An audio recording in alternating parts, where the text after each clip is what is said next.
welcome back to Vigor. It is your boy, Stealth Jet, leader of the JSS. We're back here on Anniken, the frozen hell that is this place. The frozen hell where a demon can spot you from across the map and proceed to hunt you down. Because they know, if you're on this island and you're on this path, 8 times out of 10, you're going to keep going straight and go to the island you're heading toward. This is also the map where, I believe, mortar strikes are used to their greatest effect. And I know you're saying, but Jet, what about field content? Actually, yeah, field content is better, because the elevation on field content is more flat, while at least on here, there's rocks. So, yeah, here I want to say is better, second best for mortar strikes, and field content's the first. And the third is probably Kirsten because of its downhill nature, descent into hell type stuff. But hey, who are we to judge, who are we to argue? As long as a mortar strike gets the job done, that's all we care about. So like I said, we're here on Anniken, and immediately what's going to happen is I'm going to try and loot, right? As I always do. But then, as you see at the top of your screen, no, not the detector. That's not what I'm pointing out. Somebody already got the airdrop. So, as I hear this comm station, I'm thinking, buddy, you done fucked up. If you want to remain unseen, I'm about to take that chance away from you. The nearest comm station to him is this one. And I just used it. And then I'll put radiation on it as well. Also, did you see that? Did you see that? The thing's already nerfed twice. So now he's undergoing radiation and then being overweight too. So at this point, this guy's a walking dead man. He's slow. Well, then again, he shouldn't be slow, really. Because he hasn't looted anything.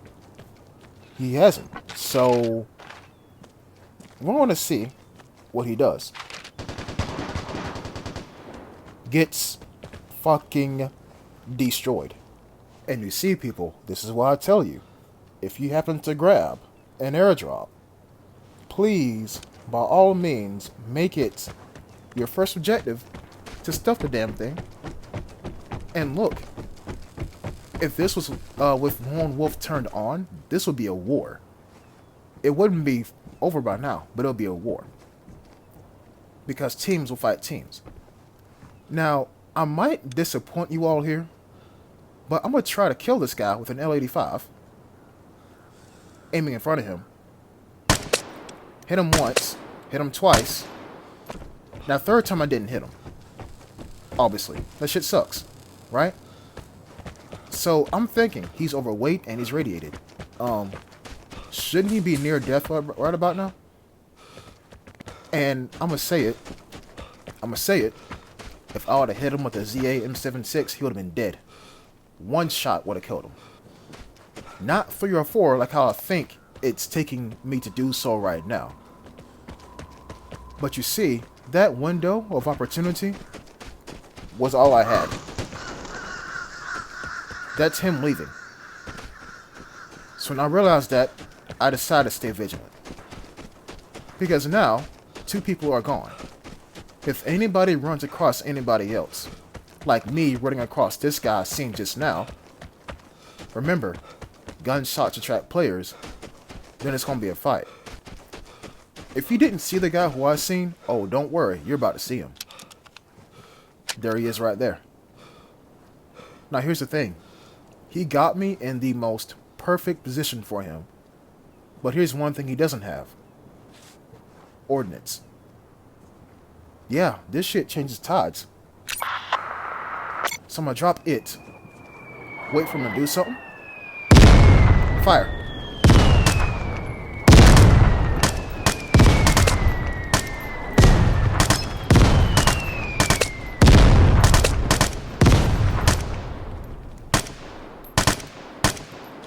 Now, it would have been nice if I would have killed him, but that's more for the psychological effect.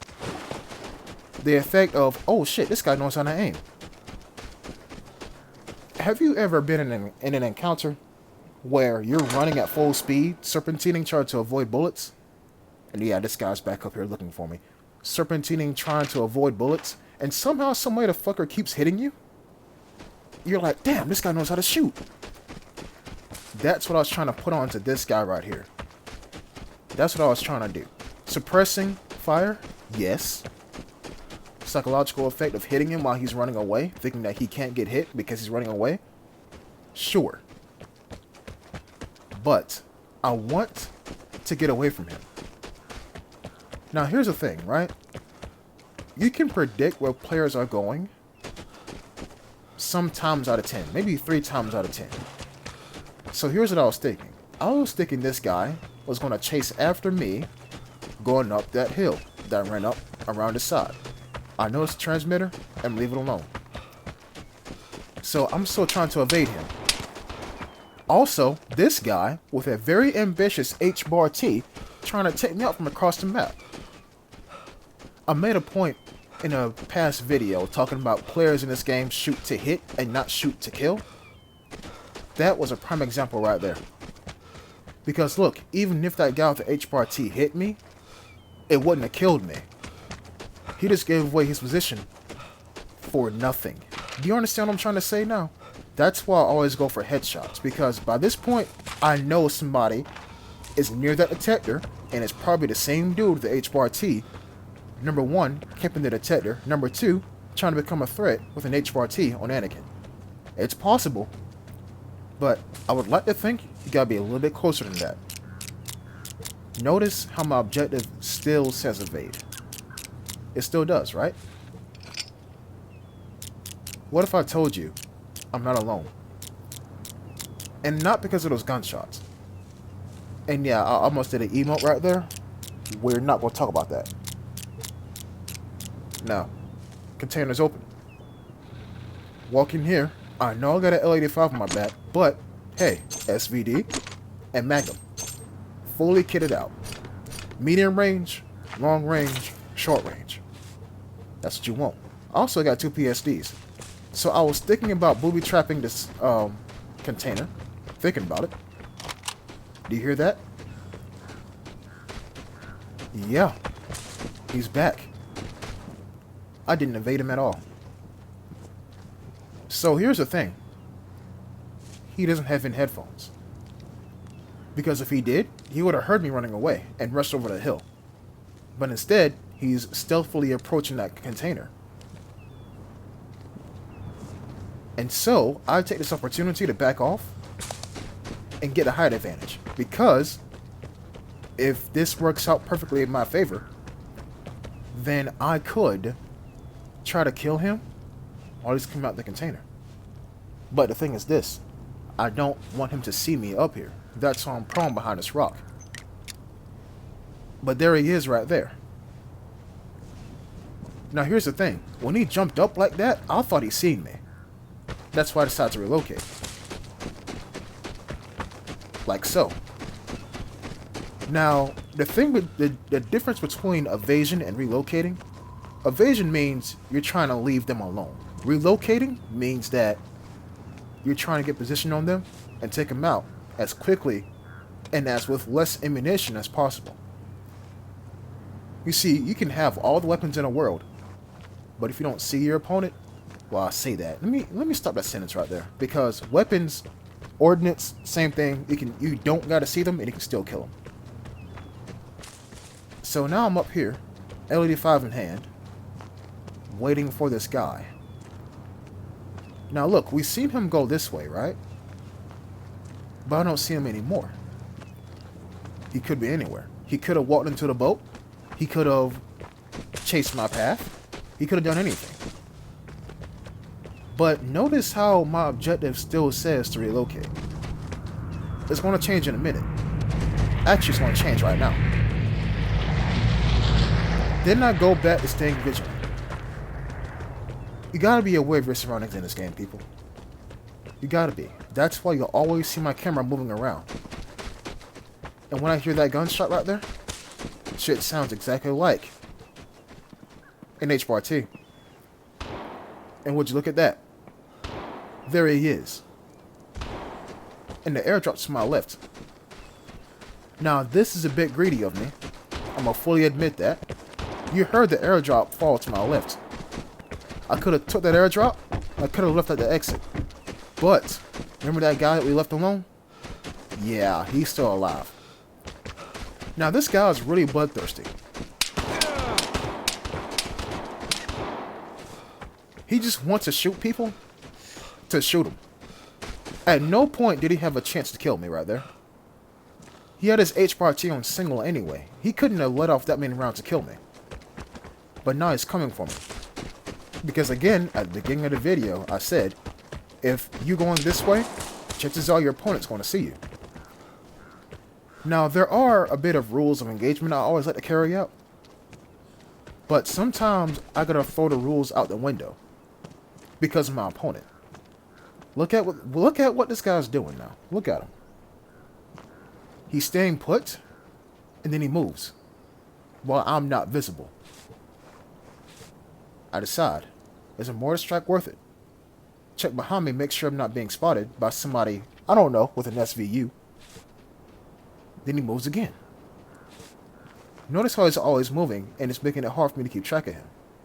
Then he disappears over the ridgeline. And so I'm thinking, he's not exiting. I don't know what the fuck he's doing, but he's not exiting. So while he still thinks I'm up there, I'm going to take this opportunity to relocate. But look, my objective still says to stay vigilant. The HRT dude was shooting at somebody before he shot at me. Chances are, the guy he was shooting at is also looking at this island too. I don't want to get double teamed when Lone Wolf is off. But, based off of this guy's tendencies, I'm going to contact bomb this detector. If I'm lucky, it'll catch him. Now 2 hits won't kill, 3 kills. 3 contact bomb kills. But look, he saw me. And you see, people, if he didn't shoot at me, I would not have known that he saw me. This is why I always tell you all, if you shoot to kill, not shoot to hit. Now, Anniken is dangerous. It is very dangerous indeed. And I'm going to prove to you how dangerous Anniken can be with Lone Wolf turned off. Take example, or take note of this. Number 1, I get pinged. Number 2, there's a guy right over there. Chances are, that's the same guy who pinged me. Notice, that's not an HRT. Gunshots attract players. Now I'm going prone right here to let my stamina catch back up, and I decided to make a mad dash. 1 person. Wait for it. The star of the show is going to come back. And this guy is trying his hardest to hit me. But notice how the HRT guy's not shooting right now. Because he's getting a position. And actually, I think he might have learned to slow down in terms of firing. Until right now. He waited for me to become straight in terms of my path, and then he starts shooting me. So at this point, I realized that these guys are very much bloodthirsty. I do have an SVD, I know, but listen to that. Now they're shooting each other. Yeah. Guys, this is the, how can I put it? Pure example of bloodlust. Aggression with no sense. Now, that wasn't a grenade. That was a guy with the HRT shooting my contact bombs. So, my play didn't work. But it's fine. Because, in a moment, you're going to see me leave out of here alive. That guy that we seen earlier, near the container, yeah, he left too. And notice the airdrop was still on the ground. So he left without getting the airdrop either. Guys, I get that there is a choice you have when you get shot at. Fight or flight. How can I put it? I'm more leaning towards flight if the conditions aren't right. I'll stay and fight If and only if A, I got cover near me, or B, the guy's out in the open. Actually, no, A and B, really. Also, optional objective C, if I have the height advantage. If he's shooting up, then that means the first bullet that will hit him will be in his head because I'm shooting down on him. But at the same time, too, double-edged sword. If he fires a shot and I'm already coming over a ridgeline, there goes my head too. You know what I'm saying? So that's why I say, if he's out of cover, then I'm probably going to shoot. To kill. Not to hit, but to kill. There is a difference. And you've seen it in this here episode. I didn't shoot anybody because I know it wasn't going to kill them. Now, you could argue near the container when the guy was coming over it, I could have peered around a corner and blasted him with the L85. But if memory serves me right, that guy had an SVU. Which do you think takes longer to kill? An SVU or an L85? Until next time, peace.